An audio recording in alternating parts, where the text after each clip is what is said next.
Hey there everyone, and welcome to another haunted location. Today we're going to explore the dark history and hauntings of Chuuk Lagoon, also known as Truk Lagoon, which is a small part of Micronesia. After a massive bombing attack took place in February 1944, the ghosts of those who perished either at sea or by air are said to haunt these crystal clear waters, with many claiming it's the biggest graveyard of ships in the world. The lagoon is located about 1,100 miles northwest of New Guinea in the Western Pacific, and is thought to have been the residence of several tribes from around 1528, when it's said Spanish explorers first recorded the location, officially claiming it in the late 19th century. The area was then sold on to Germany in 1899, before losing it to Japan after their defeat in World War I. But sadly, only a few years later, this beautiful area was as good as destroyed. You see, Japan used the lagoon as one of their main naval bases during World War II, with the vast majority of their fleet being moored here and around 40,000 men stationed at this location. Now, the Japanese had heard that on February 3rd, 1944, the nearby Marshall Islands had been captured by the Americans, and so figured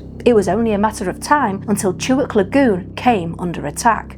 And they weren't wrong, as American planes were seen flying over the area around this time. So, in preparing for this impending disaster, some of their larger warships were moved away from the lagoon, but sadly, many had to remain. Then on February 17th, 1944, Operation Hailstone, as it was referred to by the US Navy, began. An attack that took place on the ground and by air. Over the course of 2 brutal days, it is said that over 60 Japanese warships and 275 aircrafts were destroyed. These figures do differ depending on sources, but you get the idea of how much destruction occurred over such a short space of time. It's believed that approximately 4,500 Japanese personnel lost their lives. And so there they lay, at the bottom of the ocean like a chilling graveyard, until 1969, when French explorer Jacques Cousteau filmed a piece at the site called the Lagoon of Lost Ships. In this footage, it showed that there were not just ships and planes in this area rotting away in the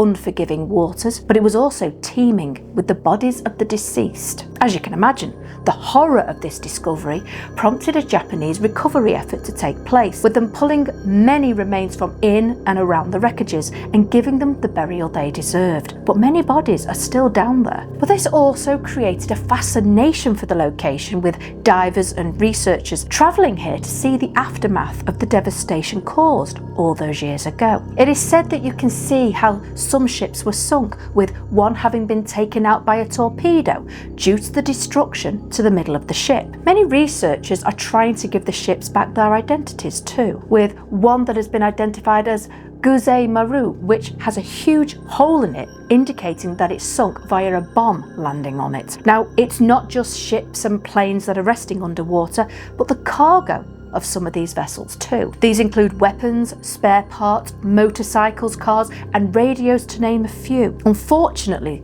even though nature has preserved much of the site, the leaking of fuel and old oil is also hazardous to the area, with experts believing that one day this could cause the graveyard to be destroyed. But what about the many legends that have been reported here? Tales of ghosts and unexplained events? Well, many of the islanders began reporting strange occurrences like spirits rising from the water not long after the ships and planes went down, leading them to believe the area was cursed. They even warned anyone from entering the waters, thinking that the dead would hurt anyone who ventured close to the wreckages, probably why the bodies lay untouched for so long. But as the years went by, even divers and visitors began witnessing the paranormal, with the sounds of war heard, ghostly screams, and so much more. One of these legends is about a Japanese pilot whose plane crashed in the area, and it's believed his body was never recovered. Divers who've explored near the wreckage have witnessed his spirit sitting perfectly still in the cockpit, with his hands still holding on tightly to the controls. Then there is another story of a sailor who haunts the ship named Fujikawa Maru. It's thought that this young man found himself trapped on the sinking ship, and since then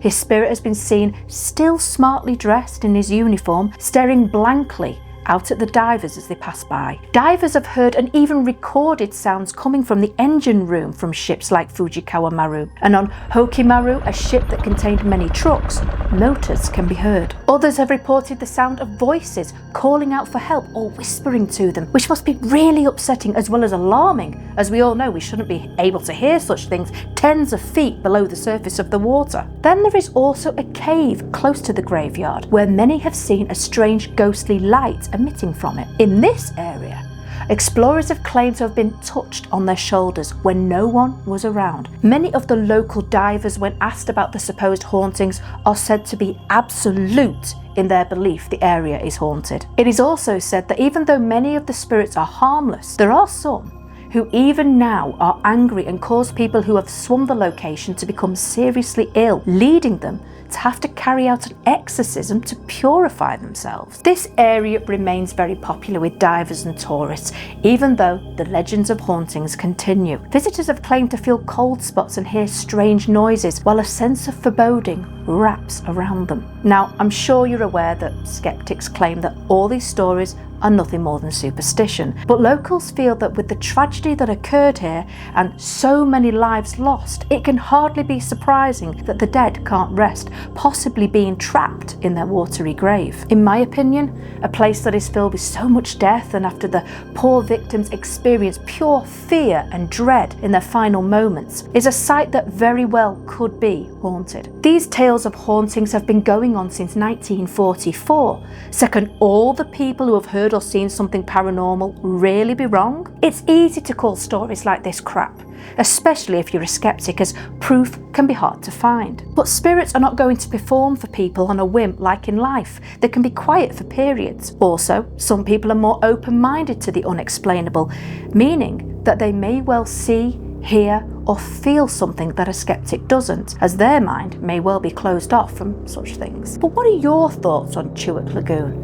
Do you believe that the horrors that occurred here may have spirits lurking beneath the waves? What story is the one that struck you the most as being possibly a sign of a haunting? I'd love to hear your thoughts in the comments. I hope this video finds you well. It's been a pretty rough start for many people out there, and if you are a resident of California affected by the fires, my heart goes out to you. Please stay strong, and to those able to provide support for those suffering right now, a huge thank you.